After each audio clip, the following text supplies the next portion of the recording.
यह कोई सपना नहीं बल्कि एक ठोस रणनीति और अचानक उछाल की कहानी है जिसने भारत को वैश्विक अर्थव्यवस्था की सोने की चिड़िया बना दिया। देखिए कैसे हर सेक्टर में तूफान मचा है और कैसे चीन तथा पाकिस्तान सिर्फ देखते रह गए। अचानक आई टेक्नोलॉजी में मांग की आंधी, डिजिटल सुपर पावर बनता भारत।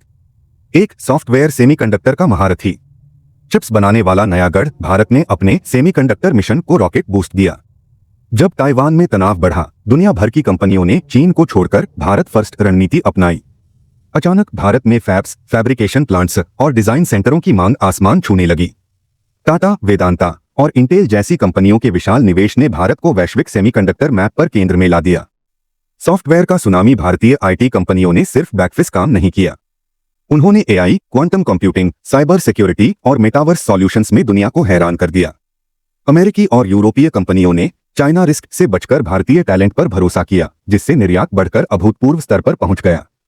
डीप टेक का बादशाह, क्वांटम एआई और स्पेस में धमाल, इसरो के रिकॉर्ड तोड़ सस्ते और सफल लॉन्च ने दुनिया भर के सैटेलाइट लॉन्च ऑर्डर भारत की ओर मोड़ दिए। स्टार्टअप्स ने एआई, दवाओं की खोज, क्वांटम एन्क्रिप्शन और एडवांस रोबोटिक्स में बड़ी सफलताएं हासिल की। ग्लोबल वेंचर कैपिटल का पैसा भारत में डीप टेक स्टार्टअप्स में बहने लगा, जिन्हें चाइना विकल्प के रूप में देखा जाने लगा। 3 इलेक्ट्रिक व्हीकल्स ईवी का स्वदेशी क्रांति, बैटरी से लेकर चिप तक बनाएंगे, भारत ने लिथियम आयन बैटरी मैन्युफैक्चरिंग में महारत हासिल कर ली। भारी सब्सिडी और पीएलआई स्कीम्स ने भारत को ईवी और बैटरी का ग्लोबल हब बना दिया। टेस्ला, बीवाईडी और यूरोपीय कंपनियों ने भारत में बड़े पैमाने पर निर्माण शुरू किया। भारतीय कंपनियों जैसे ओला, अथर्व, अशोक लेलैंड के ईवी दुनिया भर में निर्यात होने लगे। ट्रेड, वैश्विक बाजार में भारत की धूम। मेक इन इंडिया का जादू, सस्ता और कुशल श्रम, बेहतर इंफ्रास्ट्रक्चर, नए एक्सप्रेसवे, पोर्ट्स और सरकारी सहायता ने भारत को मैन्युफैक्चरिंग पावरहाउस बना दिया। स्मार्टफोन, एप्पल का 25% उत्पादन, अब भारत में इलेक्ट्रॉनिक्स, फार्मास्यूटिकल्स, ऑटो पार्ट्स और टेक्सटाइल के निर्यात में विस्फोटक वृद्धि हुई। फ्री ट्रेड एग्रीमेंट्स एफटीएस की जीत, यूके, ईयू, यूएई, ऑस्ट्रेलिया आदि के साथ स्मार्ट एफटीएस हुए। भारतीय उत्पादों को इन बाजारों में प्रवेश आसान और सस्ता हो गया। सप्लाई चेन का नया केंद्र, जियोपॉलिटिकल तनाव के कारण कंपनियों ने चीन पर निर्भरता घटाई। भारत अपनी लोकतांत्रिक स्थिरता और बड़े बाजार के कारण वैश्विक सप्लाई चेन का अहम केंद्र बनकर उभरा। अन्य सेक्टरों में जबरदस्त उछाल। रिन्यूएबल एनर्जी का साम्राज्य, भारत दुनिया का सबसे बड़ा सोलर पैनल निर्माता और निर्यातक बना। ग्रीन हाइड्रोजन उत्पादन में भारी निवेश ने इसे भविष्य का ईंधन बनाने में अग्रणी बना दिया। यूरोप और जापान की भारी मांग ने इस सेक्टर को मालामाल किया।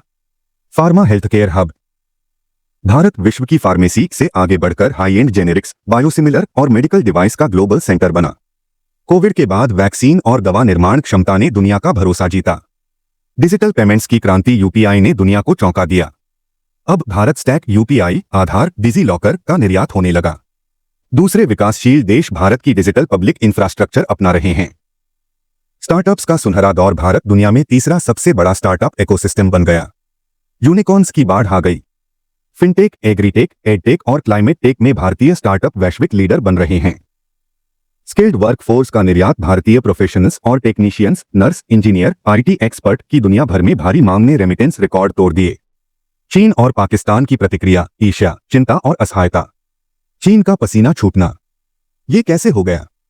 चीनी नेतृत्व और मीडिया पहले तो भारत की सफलता को अतिशयोक्ति बताकर नजरअंदाज करते रहे, लेकिन जब भारतीय टेक एक्सपोर्ट, सेमीकंडक्टर निवेश और विनिर्माण आंकड़े चीन को पीछे छोड़ने लगे तो चिंता की लकीरें गहरी हो गईं। अब हम अकेले नहीं, चीन को एहसास हुआ कि वैश्विक कंपनियों के पास अब एक विश्वसनीय और बड़ा विकल्प भारत है। चीन अब इंडिया फर्स्ट में बदल रहा था। उनकी आर्थिक वृद्धि धीमी होने लगी। प्रोपेगेंडा का हथियार, चीनी मीडिया ने भारत की चुनौतियों, असमानता, बुनियादी ढांचे की कमी को बढ़ा चढ़ाकर पेश करना शुरू किया, लेकिन दुनिया भारत की सफलता की कहानियों से प्रभावित थी। गुप्त ईर्ष्या, चीनी टेक जगत के लोग चुपके से भारतीय स्टार्टअप्स की नवाचार क्षमता और वैश्विक स्वीकार्यता से प्रभावित और ईर्ष्यालु थे। पाकिस्तान की मायूसी और ईर्ष्या, हम तो पीछे छूट ही गए। पाकिस्तानी मीडिया और जनता में एक गहरी हताशा और ईर्ष्या का भाव था। भारत की अकल्पनीय प्रगति को देखकर उनका आर्थिक संकट और गहरा महसूस होने लगा। पाकिस्तान का कहना है, काश हम भी स्थिरता, निवेश और नवाचार पर ध्यान दे पाते, जैसे बयान आम हो गए। भारत के डिजिटल इंडिया, यूपीआई, स्पेस सफलताएं और मैन्युफैक्चरिंग बूम उनके लिए एक कड़वा सच था। भटकाव जारी, भारत की सफलता के बावजूद पाकिस्तान का ध्यान भारत विरोधी नैरेटिव और आंतरिक राजनीतिक उठापटक में ही अटा रहा, जिससे उनकी आर्थिक स्थिति और बिगड़ती गई। सोशल मीडिया पर कुछ हिस्सों से भारत की सफलता को कम करके आंकने या उस पर व्यंग्य करने की कोशिशें हुई, लेकिन ये भारत की चमकदार वास्तविकता के आगे फीकी पड़ गईं। एक नए युग की शुरुआत। भारत का यह मालामाल होना कोई चमत्कार नहीं, बल्कि दशकों के निवेश, शिक्षा, इंफ्रा, सही नीतियों, पीएलआई सुधार, युवा जनसांख्यिकीय लाभांश और दृढ़ इच्छाशक्ति का परिणाम था। अचानक आई वैश्विक मांग, geopolitical shift, digitalization, green transition ने इस क्षमता को विस्फोटक बना दिया।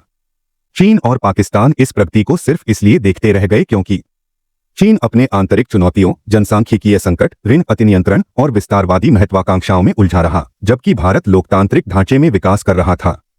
पाकिस्तान अपनी राजनीतिक अस्थिरता, आर्थिक कुप्रबंधन और भारत केंद्रित नकारात्मकता के चक्रव्यूह से कभी बाहर नहीं निकल पाया।